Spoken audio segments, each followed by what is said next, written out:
My grandmother, a self-proclaimed shaman with a touch of dementia, stood up in the chaos and pointed at the entrance. During the ceremony, things got stranger. The temperature dropped 20 degrees in 10 minutes, and the backup tent started shaking.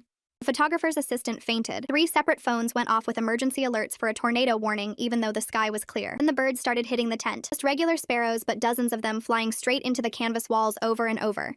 The guests were screaming and covering their heads. Jackson pulled me behind him as more birds kept coming from nowhere, slamming into the tent like they couldn't see it. My grandmother, a self-proclaimed shaman with a touch of dementia, stood up in the chaos and pointed at the entrance. "She's here," she said. "I can see her." Everyone turned to look, but no one was there. Just an empty doorway with birds diving past it.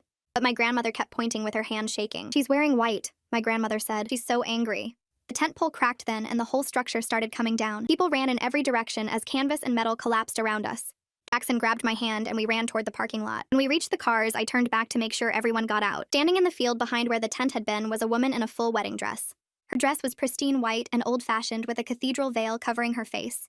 She was maybe 50 feet away, just standing completely still in the middle of the empty field watching us. She lifted one hand and waved at us slowly. "Who are you?" I screamed. But then I realized Jackson was frozen and crying. Jackson finally turned to face me, and his cheeks were wet with tears that kept coming. I followed his gaze back across the empty field where the woman in white still stood completely motionless, like a statue waiting for something.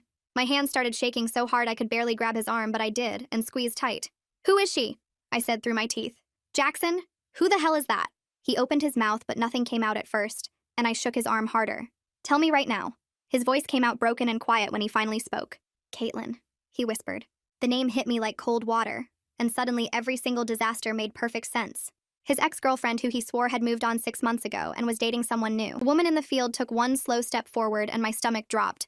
So fast I thought I might throw up right there in the parking lot. This wasn't bad luck or coincidence or some cosmic joke. Someone had deliberately destroyed our wedding piece by piece, and she was standing right there watching us deal with the aftermath.